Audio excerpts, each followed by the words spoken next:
Isaiah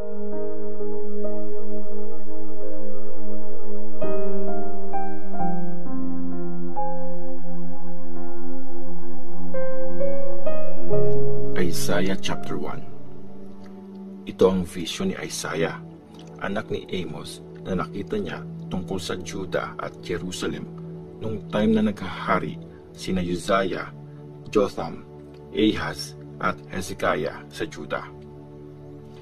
Pinagalitan ng Diyos ang Israel.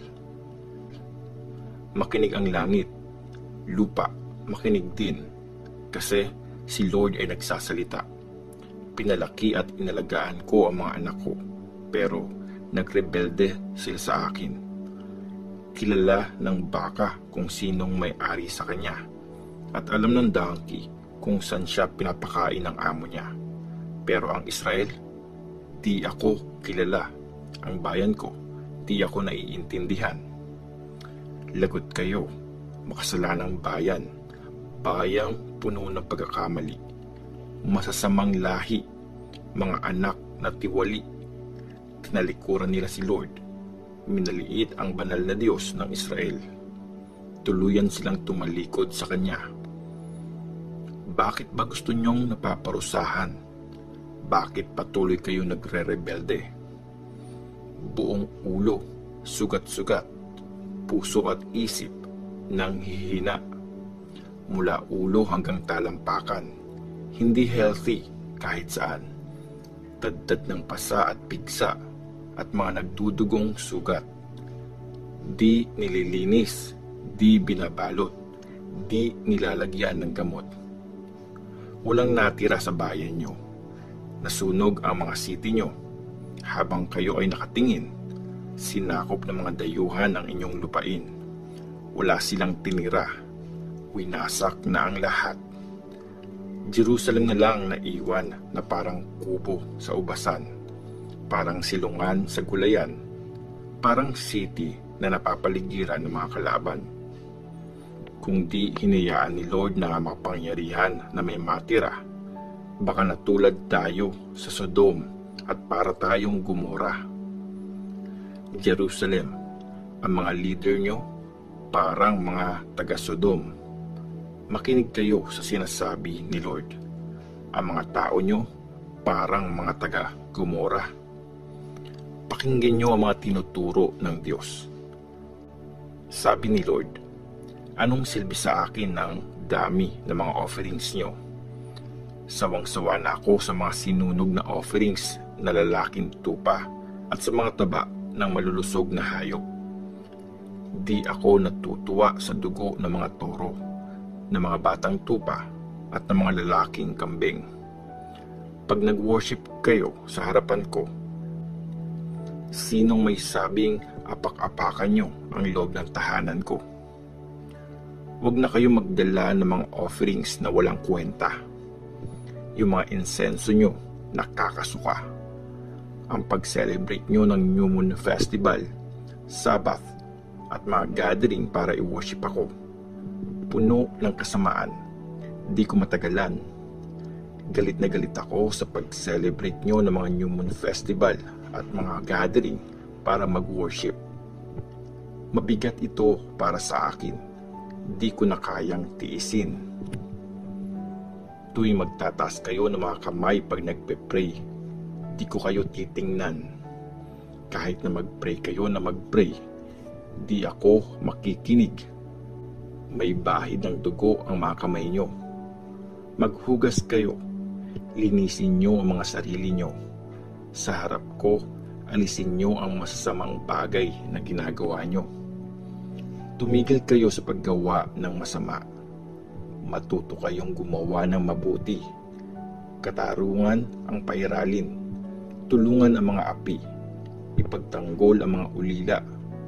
Ipaglaban ang karapatan ng mga biyuda. Sabi ni Lord, halika, pag-usapan natin ito. Kahit na ang kasalanan mo ay pulang-pula, magiging kasimputi ito ng snow. Kahit nakakulay ito ng pulang tela, magiging maputi ito na parang wool. Kung magkukusa kayo at magiging masunurin, Matitikman nyo ang magandang bunga ng lupain. Pero kung susuway kayo at magre-rebelde, lalamunin kayo ng espada ng kaaway. Ako si Lord ang nagsabi nito. Ang makasalanang city. Hay, ang dating tapat na city, ngayon parang prostitute na. Puno siya ng katarungan dati. Noon, naninirahan ang pagiging matuwid sa kanya. Pero ngayon, mga mamamatay tao na lang. Para kang silver dati, ngayon latak na lang. Parang masarap na alak, hinaluan na ngayon ng tubig. Mga rebelde ang mga leader mo at kasabwat ng mga magnanakaw. Gustong-gusto nilang tumatanggap ng suhol at naghahabol sa mga regalo. Di nila pinagtatanggol ang mga ulila at di nila pinaglalaban ang karapatan ng mga biyuda. Kaya ito ang sinasabi ng Panginoon, si Lord na makapangyarihan, ang Diyos ng Israel. Ibubuhos ko ang matinding galit ko sa aking mga kaaway. Gagantihan ko ang mga kalaban ko. Mabigat na parusa ang ibibigay ko sa iyo at tutunawin ko ang karumihan mo gaya ng ginagawa sa metal. Tatanggalin ko lahat ng bahid mo. Ibabalik ko ang lahat ng mga judge mo gaya nung dati, pati mga advisors mo gaya nung sa simula. Tapos nun, makikilala ka bilang matuwid na city, ang tapat na city. Pagiging makatarungan ang tutubos sa Jerusalem at pagiging matuwid ang magliligtas sa mga nagbabalik loob. Pero yung mga rebelde at makasalanan, mawawasak ng sabay. Pati yung mga tumalikod kay Lord, mamamatay. Mapapahiya kayo sa pagsali nyo sa pagsamba sa mga banal na oak tree. Mahihiya kayong pinili nyong pumunta sa mga garden para sumamba.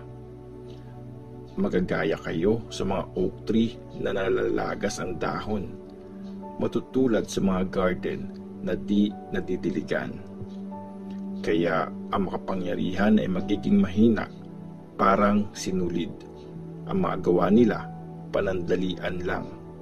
At magkasama silang masusunog, walang makakapatay sa apoy.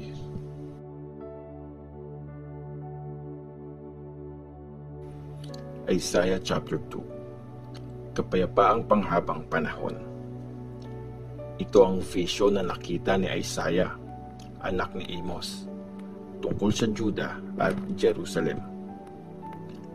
Mangyayari sa pagdating ng panahon na ang bundok kung nasa ng tahanan ni Lord magiging pinakamataas sa lahat ng mga bundok, pinakamahalaga sa lahat ng mga hills, at lahat ng bansa ay dadaloy papunta doon na parang ilog.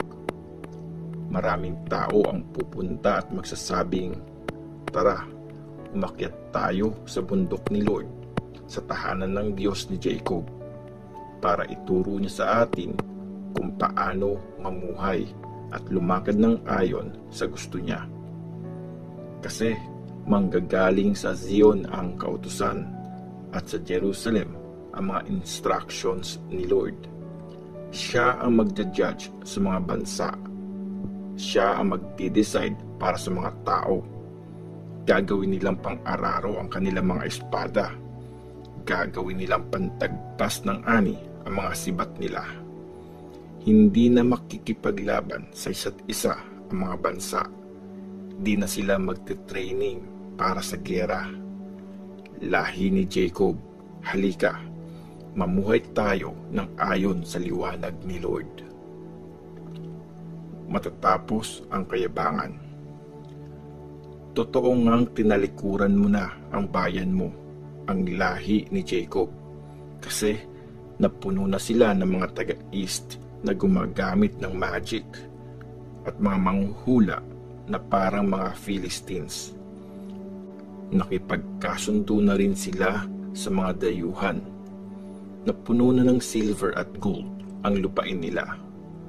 walang katapusan ang kanilang kayamanan. Maraming kabayo sa lupain, pati mga chariots dumami ng dumami din. Puno na din ang Diyos-Diyosan sa lupain nila. Mga gawa nila ang kanilang sinasamba, yung mismong ginawa lang ng mga kamay nila. Kaya mamaliitin at mapapahiya ang mga tao. Huwag mo silang papatawarin. Magtago kayo sa mga kuweba. Maghukay kayo sa lupa. Takasan nyo ang galit ni Lord at ang nakakakilabot niyang kapangyarihan. Ang mapagmataas na tao, ibababa at ibabagsak ang kayabangan nila. At si Lord lang ang itataas sa araw na yon. Kasi si Lord na makapangyarihan ay may nilaang araw laban sa mga mayabang at mapagmataas, laban sa mga tinitingala at tinataas. Papabagsakin niya ang mga puno ng cedar ng Lebanon, matatayog at malalakas, pati lahat ng mga puno ng oak ng Bashan, pati na din lahat ng matataas na bundok at hills. Magkikiba ang bawat mataas na tower at bawat matibay na pader. Lulubog lahat ng malalaking barko, lahat ng magagandang sakyang pandagat, at ang mapagmataas na tao, ibababa at ibabagsak ang kayabangan nila. At si Lord lang ang itataas sa araw na yon. Ang mga Diyos-Diyosan ay tuluyang mawawala. Magtatago ang mga tao sa mga kuweba at sa mga hukay ng lupa para matakasan ang galit ni Lord at ang nakakakilabot niyang kapangyarihan pag dumating siya para i-judge ang mundo. Sa araw na yon, itatapon ng mga tao sa mga daga at paniki ang mga Diyos-Diyosan nilang gawa sa silver at gold, mga ginawa nila para sambahin. Magtatago sa mga bato ang mga tao at sa mga pagitan ng mga hills mula sa galit ni Lord at sa nakakakilabot niyang kapangyarihan pag dumating siya para i-judge ang mundo. Huwag na kayo magtiwala sa kakayanan ng tao na pawang hininga lamang na sure na mawawala. Anong halaga niya